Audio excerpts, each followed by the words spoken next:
Well, Michael Sheldrick is the head of policy and co-founder of Global Citizen. He was at COP26 and he's kind enough to join me now. Michael, welcome to the Climate Pod.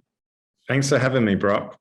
Well, so great to have you on. So, we're just thinking, here we are recording the Monday after COP26 finally wraps up on Saturday. So let's just start there. What did you make of the outcome of COP26? Look, I always said this to our team going into COP because there's a lot of noise and many people were saying, how can we actually judge the outcome and whether or not it's been a success? And fundamentally going into the COP, the one question we had to keep above and really focus on is, where are we at when it comes to avoiding 1.5 degrees or greater? Because we're an anti-poverty organization, and ultimately we know the studies that have come out since the IPCC report in 2018, if we blow above 1.5 degrees, the consequences, in droughts, fires, other extreme weather events is going to be catastrophic. So really the question going in is the world going to come up with the targets, and not just long-term net zero targets, but targets by 2030, that's going to put us on a course to avoid 1.5 degrees or greater. And, there were other questions which I'll get to, but just on that fundamental question, there's no beating around the bush, as we say in Australia. It was a failure. The leaders failed to step up.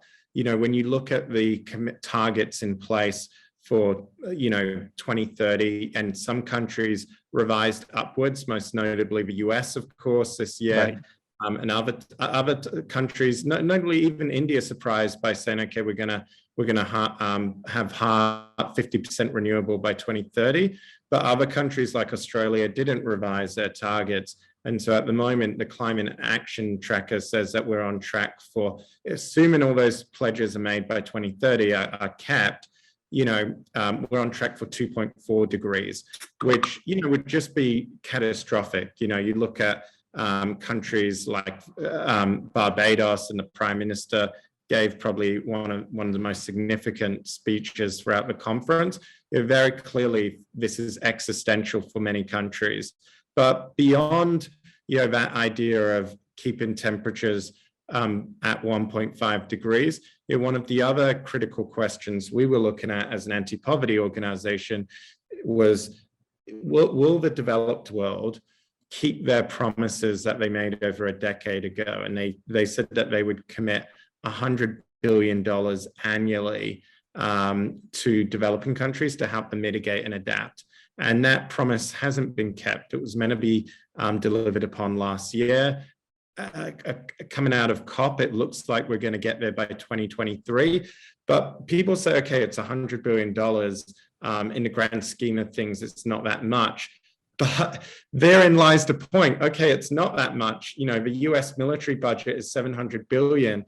But if you're saying it's not that much and we're still not keeping our promises, when you compare it to some of the trillions being, bandied about, it's hard to see how developing countries can have the trust or really any sense of expectation that any of these other promises are going to be kept. So when you hear things like, okay, developed countries have promised to double the amount of funding to adaptation by 2025, it sort of rings hollow when you look at these promises and they've not been there. And then you hear, okay, but by the time we get to 2025, we're going to increase our funding even more. And of course, the big elephant in the room is what happens with the US, because the US is meant to make up such a lion's share of that funding.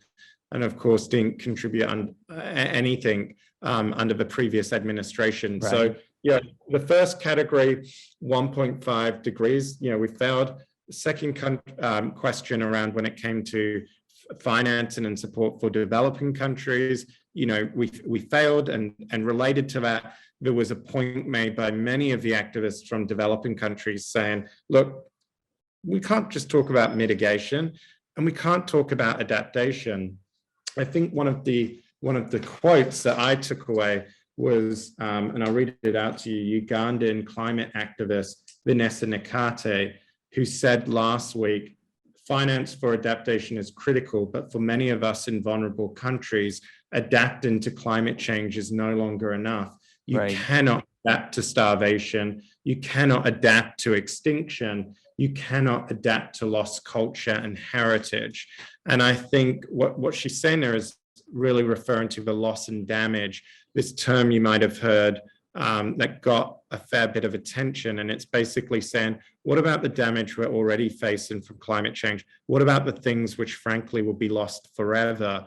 Who is going to pay and fund for that? And instinctively, what these activists are saying is, look, the climate change we're seeing right now as a result of 1.1 degrees temperature rise is coming from emissions that have been polluted into the atmosphere since the Industrial Revolution. And we know who that was. You can track that now thanks to climate finance.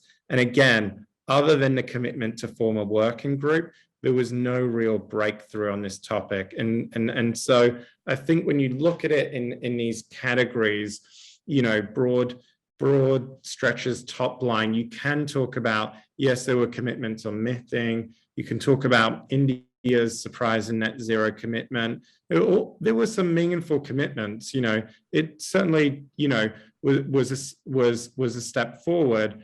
But you have to say, taken together, your wealthy countries who have contributed the most did not deliver where they had to, and we're not moving fast enough to get us to where we need to. Now, one saving grace is that they all pledged that rather than coming back in 5 years' time to revise their targets, they will come back a year from now. And so that gives us a runway. And right. I think it's important that, you know, we maintain hope. You know, what gives me hope is the fact that already we've seen the result of our actions, right? And we know that avoiding 1.5 degree or greater than 1.5 is entirely in our control. And we still have a window, however small, to use it. So it gives me hope that we still got time. It gives me hope that actually everything, we actually have the ability to address this if we want to. It's in our ability and means to do so.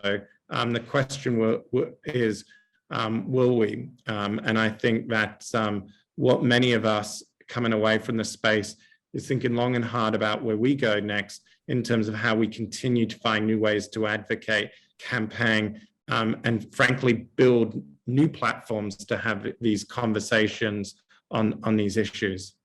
And that's one of the things that, you know, COP does, you know, when they hold it every year. It does raise a level of awareness. It does get a lot of media coverage. Now, whether or not that media coverage breaks through to a lot of general interest news, it's an entirely different conversation. But there was a lot of coverage around this COP26. There was a lot of rhetoric around the need to make sure that, you know, keeping 1.5 degrees of warming alive was still on the table. And I'm just curious, you know, there was a lot of buildup, certainly in the climate community, but I think outside climate as well. You know, did you have different expectations of what might actually occur at this COP? You know, there were a few moments where I was wondering if I was having deja vu, if I'd imagined leaders agreeing to something in the past, or if this was genuinely the first time they had committed to it. And I think, to your point, in the lead up, there was this you know, wave of energy, and we partnered with an outfit, a research outfit called Glocalities, the week before COP26, and we released basically data on public sentiment across G20, the world's biggest economies, top 20 economies responsible for 80% of the world's emissions. And what that showed in all countries is this huge degree of alarm and sense of urgency for the need to act on climate change.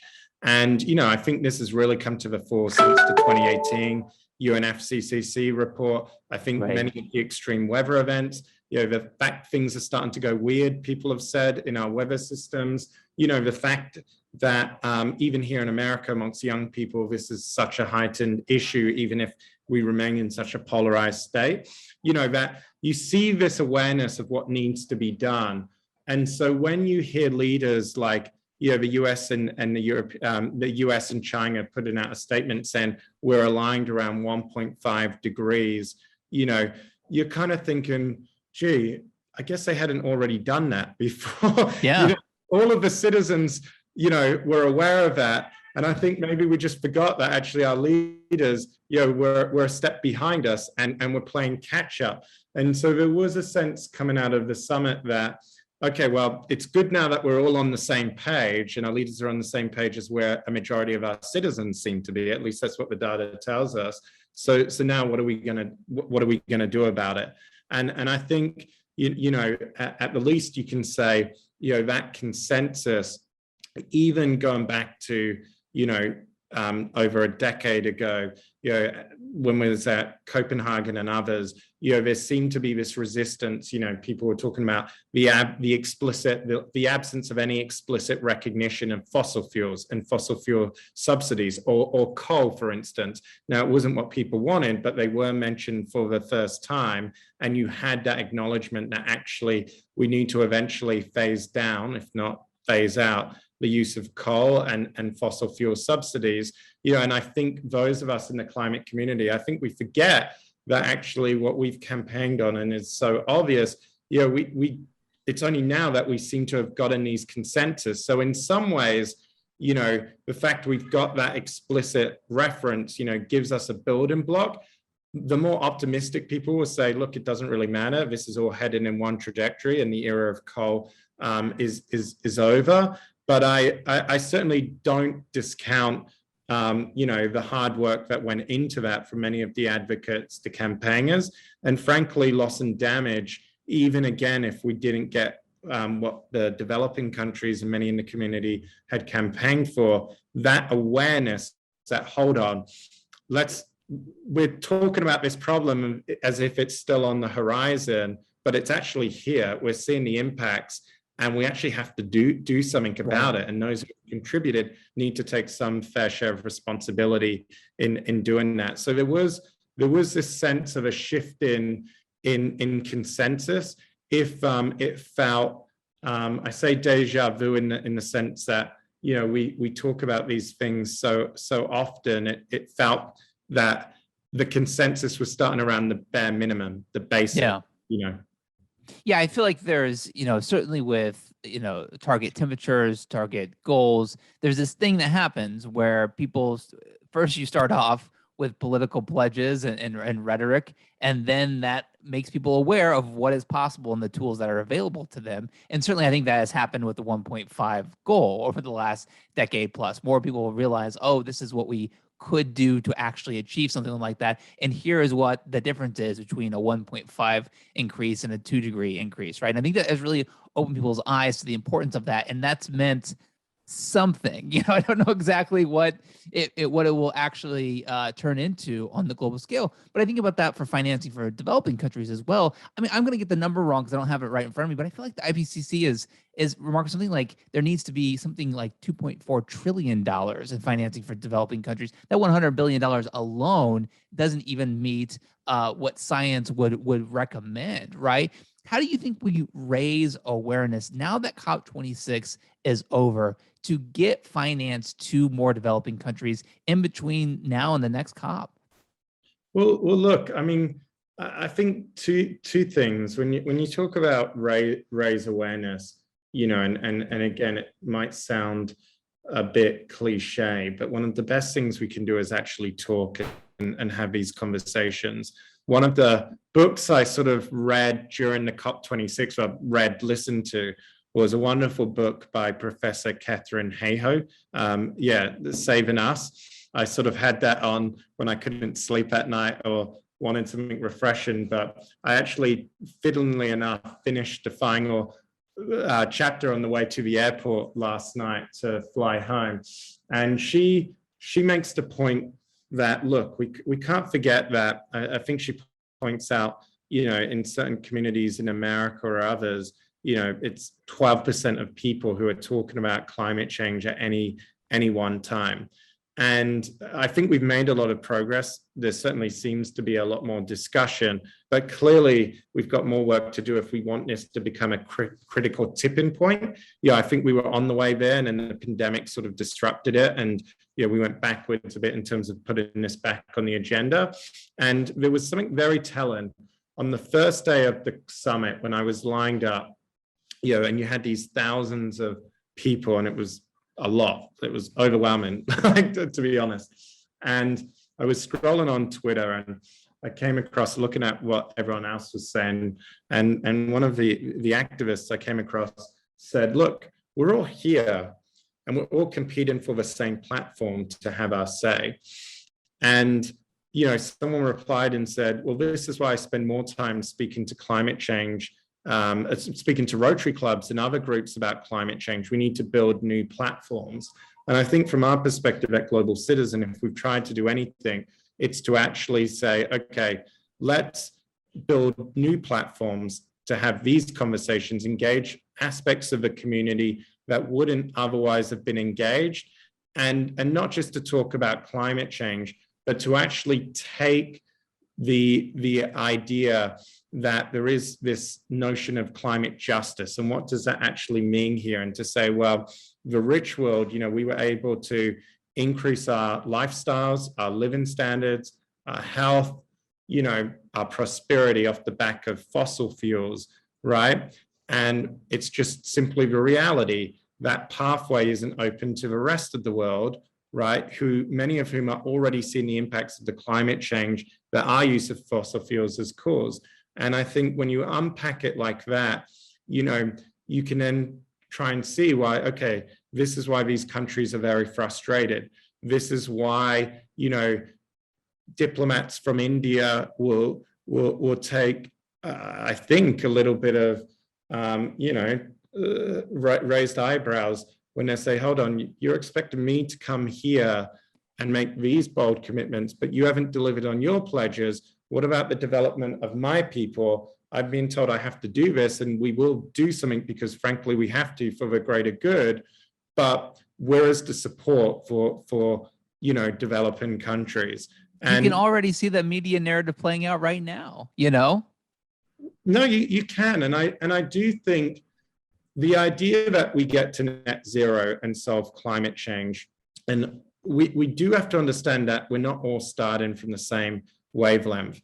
And not just on climate finance, and maybe developed countries who now have the wealth and the ability to perhaps cut their emissions at a faster rate. Maybe we have to even do even better. Right. Maybe we have to be more ambitious in the amount we cut at a much faster rate to give developing countries more space and more leg room to actually make the transition in a way that doesn't mean that they're going to be subjugating their citizens to a life of poverty, right? And I think, you know, even those of us in the climate movement appreciating why you have this pushback from a certain element of developing countries. Not all, like those in the Pacific and Caribbean, this is an existential question, but I think we need to have a big conversation on that, because it isn't like for like.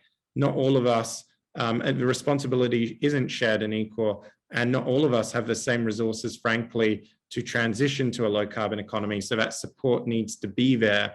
And I think you're seeing this acknowledgement from philanthropists. There was a commitment made around loss and damage. I think I take my hats off to the Scottish government as well. It was £2 million. It sounds symbolic, and it is, but at the same time, it's an explicit acknowledgement that loss and damage is very real, and there is a responsibility for it. So I think, you know, we can converse, build those platforms, have those conversations to unpack, and really make it clear that, okay, for the United States, after 4 years of US inaction, you know, to have contributed less than France, which is 8 times smaller economically than the US, to have contributed less than Germany, which is 5 times smaller, you know, and yet to have contributed, you know, the estimates vary from a fifth to a quarter of all historic emissions. Yeah, I think we in the US should be doing a lot more. And of course, that starts with Congress, that starts with the conversations we have. But it's only once we have that breakthrough that I think we're going to get real buy-in from all countries to increase the scale of their ambition. Was there anything that left you particularly optimistic? We've talked about a lot of the things that are a real bummer and real disappointments. And I think that there were so many disappointments that came out of COP26. But as you mentioned, it's always kind of this complicated, nuanced thing. What did you leave with from COP26 that kind of surprised you? I think honestly, I I met so many amazing people, and we can talk a lot about how chaotic the space was and all of that. But honestly, some of the best experiences I had was where, okay, I can't find this pavilion. I'm meant to be meeting with this. The Wi-Fi is all not working. So I'm just going to walk around and try and make sense of all of this. And, I bumped into this group of Native Americans in the Action Hub.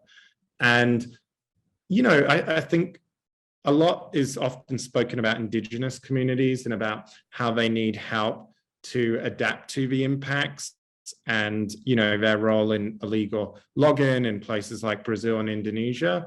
But I think actually Little is made actually of the solutions that they already actually have and some of the innovative approaches they are using in their own community on how they work with nature, work to safeguard it as an asset, right? Which they can have a productive economic living from, but at the same time, have come up with some amazing solutions. And I think stories like that, was my takeaway. And I think the only sad thing about that is I bumped into this and there was one or two people watching it. There they were reading out this statement, and a few people had the iPhones, and I was like, why isn't this in plenary Right. or somewhere like that? And I think, again, a lot of those solutions from groups that have been doing the campaign, and I think our role to give a platform, because I think people, to your point, the last thing you want is people to be turned to indifference and apathy because they lose hope and it's not possible. And the reality is, to your point, even over the last decade, we have made progress. I learned that Norway is set to have its entire all of its cars by 2025 electric, right? And again, California has, I think, 2035. I learned about some of the work being done to reduce forestation. There were groups there, American Forests and others, who were buoyed by the recent passage of the infrastructure bill here in the US. And there's billions put away there to safeguard American forests, to restore, cultivate, renew, plant new, address tree equity as well in certain parts of America where, lower socioeconomic groups don't have the same tree coverage as wealthy communities, and actually meet those advocates. And they got these wins, and that's billions of dollars that will now be invested, which I think President Biden is signing into law today. And so I think when you look at those stories of progress and what is happening, coming back to your point, when Copenhagen took place, I remember being a student watching from afar, actually, funnily enough, in Beijing, China. And there, people were just talking about 2 degrees, whether or not that was possible. Yeah. And I think the fact 1.5 degrees remains alive is because despite the geopolitics, you've had these amazing grassroots solutions. And one additional piece is the private sector, because you can look at that in 2 ways. And a lot was made about the fossil fuel companies having the largest delegation. And there was a lot of spin, like the 130 trillion to net zero, and people like, how much of that is really already net zero? But at the same time, the fact you had companies feeling like they had to be there with their employees, that this was something that if they weren't, they would be held accountable by their stakeholders. And the fact you had companies saying, you know what, it's not impressive to have net zero commitment. We need to be committed right now to near-term emission reduction targets, regardless of what governments do. I mean, I spoke to this airline executive who was there, and he was like, frankly, I'm not here, haven't been following the offsetting debate that was going on. I'm interested in, look, airlines is a part of the future, we know that, but how are we going to create hydrogen fuel, biofuel? How are we going to reduce our reliance on fossil fuels to power our aircrafts? become more efficient, but ultimately reduce it as much as possible to zero emissions, both for short haul flights and long-term flights, and looking at what's being done on short-term flights in terms of electric flights and et cetera. And I think those conversations of people being there, not looking to, say, okay, I'm here to delay, obstruct the debate through offsetting discussions or to pay my way out, but genuinely grappling with how are we going to reduce our emissions by what's needed, ultimately 90% by 2050. Like here are those solutions is what gives me hope. And I feel like, platforms like Global Citizen, where we have a bit of reach, we have an obligation to share some of those stories, because I think coming out of that, that's what will inspire other people to use their voice and share it with others. Yeah, beyond sharing those stories in terms of building new platforms and engaging people, what does Global Citizen plan to do now? Well, we're in an exciting point. We, off the back of our Global Citizen Live 2 months ago, where we brought everyone together for 24 hours, over 55 of the world's leading artists. So we're looking at next year. Okay, what will our plans be? I think ultimately, it's well and good to be frustrated, and it's well and good to say, look, this process hasn't been working. But the reality is the alternative is to go back to where we were heading. Previously a year or so from now, where it's every person for themselves. That doesn't work, and we've seen that on the pandemic, on vaccine equity. So I think for us at Global Citizen, it will be to really, I think, double down on the approaches we've been taking, which is to how do we mainstream these issues? How do we, if a critical turning point, someone said you need 25% of the population to get behind an idea before it becomes a critical turning point, how can we build platforms that actually reach out beyond our echo chambers and engage new people? And that might be for our pop and policy ethos, where we try and use popular culture to do it. And it could be through other aspects of our campaign. And we're open to other ideas, continuing to push the private sector, developed countries to step up, live up to their obligations over the next 12 months. Well, for people who are listening to this that want to learn more and participate, where can they go online to find out more information? So you can come to globalcitizen.org right now. And if you're in America, one of the biggest fights you can do right now, and you asked me what we're calling on, is the passage of the Build Back Better legislation here in the United States. There's many people, many views out there around it, and the fact it doesn't have everything the climate lobbyists were wanting. But at the same time, if that was to pass, that alone would have enough funding to help the US achieve at least half of its target to halve emissions by 2030. And by doubling down, not just on the targets, but by the actions, the policy and legislation, if we can get that momentum going, then that will kick other things into gear as well. So that is a big once in a generation opportunity for the United States, which I hope people in America will contact their local member of Congress and urge them to support. That's a great place to start. Yeah, as you mentioned, there is so much to do now that COP26 is over, that we didn't solve all the problems. So there's so much we have in our ability to do now that COP26 is concluded. So Michael Sheldrick, thank you again for joining the Climate Pod. Thanks for having me, Brock. It's been a pleasure, and look forward to being in touch again soon.